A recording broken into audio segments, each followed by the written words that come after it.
दोस्तों इस वीडियो में हम आप लोगों के कुछ कमेंट का रिप्लाई करने वाले हैं। तो चलिए आज का पहला कमेंट लेते हैं। आप में से किसी भाई ने पूछा है कि इस भाई को कतर में काम करते हुए 10 साल हो गया है, तो इसको जाने के टाइम में बोनस मिलेगा या नहीं मिलेगा। इस तरह के सवाल आप में से और भी लोग करते रहते हैं कि उनको काम करते हुए कतर में 2 साल 5 साल हो गए हैं, तो घर जाने के टाइम में कंपनी वाले उनको बोनस देंगे या नहीं देंगे। तो दोस्तों मैं आप लोगों को कहना चाहूँगा कि बोनस जो है आपका रूल के हिसाब से आपका हक बनता है, लेकिन बहुत सारी कंपनी वाले नहीं देते हैं, मांगने पर भी नहीं देते हैं। लेकिन वहीं पर कुछ कंपनी ऐसी भी होती है कि वहां पर अगर आप बोनस मांगते हैं तो वो लोग हिसाब करके दे देते हैं। अगर आप वहां पर बोनस का डिमांड नहीं करेंगे तो बहुत ज्यादा चांस है कि आपको नहीं मिलेगा। इसीलिए बोनस आप मांग कर लिया करें। अगर आपको आसानी से मिल जाता है तो ठीक है, वरना अगर आपके अंदर हिम्मत है कोर्ट और कचहरी का सामना करने के लिए तो वहां पर जाकर के आप केस करके ले सकते हैं। दोस्तों आज का जो अगला कमेंट है आप यहाँ पर देख सकते हैं। आप में से किसी भाई ने कहा कि ये भाई इस वक्त वेकेशन में अपने घर पर हैं, इनका कतर आईडी एक्सपायर हो चुका है, लेकिन इनके कफिल ने सिर्फ टिकट भेजा है। तो ये भाई मुझसे पूछना चाह रहे हैं कि ये वापस आ सकते हैं या नहीं आ सकते हैं। तो मैं इस भाई को कहना चाहूंगा, या इसी तरह अगर आपके मन में भी इस तरह का सवाल उठ रहा होगा तो ऐसे लोगों को कहना चाहूंगा कि सिर्फ टिकट लेकर के आप वापस नहीं आ सकते हैं। आपका कतर आईडी एक्सपायर हो जाता है तो आपको वापस आने के लिए रिटर्न परमिट चाहिए। रिटर्न परमिट के बिना आपको अपने एयरपोर्ट से ही वापस कर दिया जाएगा। अगला जो सवाल है आप लोगों को स्क्रीन पर नजर आ रहा होगा। इस भाई का पूछना यह है कि ये भाई छुट्टी में घर जा रहे होंगे, तो इनके पास में क्या है कि 7 केजी का ऑलरेडी हैंड बैग है और अलग से 2 केजी का लैपटॉप है।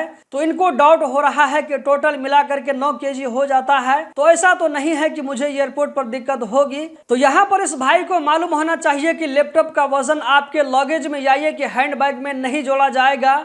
आप आराम से लैपटॉप को लेकर जा सकते हैं, कोई दिक्कत की बात नहीं होगी। दोस्तों अगला जो कमेंट है आप लोगों को यहाँ स्क्रीन पर नजर आ रहा होगा।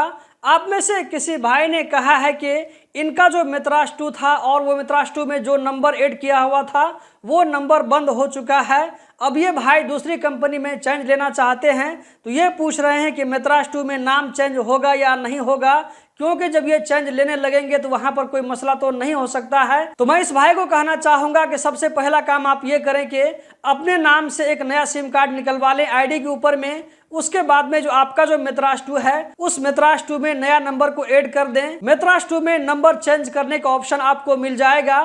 तो नंबर चेंज करने के बाद में आप दूसरी कंपनी में चेंज करा लें, इससे कोई भी दिक्कत और प्रॉब्लम नहीं होगा। दोस्तों आज का जो लास्ट सवाल है आप लोगों को यहाँ स्क्रीन पर नजर आ रहा होगा। आप में से किसी भाई ने कहा है कि कतर में पुलिस केस को कैसे हटाएं। दोस्तों ये सवाल भी आप में से कुछ लोगों की तरफ से आता रहता है कभी कभी कि हमारे ऊपर में केस हो गया, इसको कैसे खत्म करेंगे।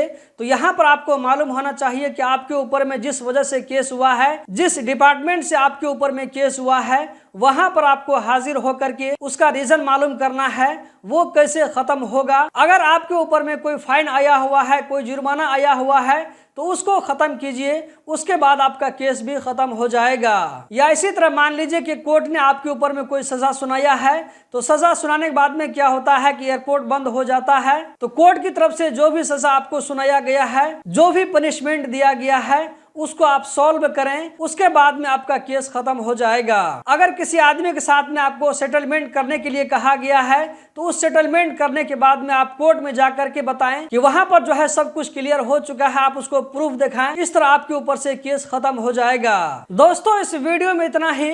हम जल्द ही मिलते हैं किसी नई वीडियो में। वीडियो को लाइक करके आगे जरूर शेयर करें। बहुत बहुत शुक्रिया।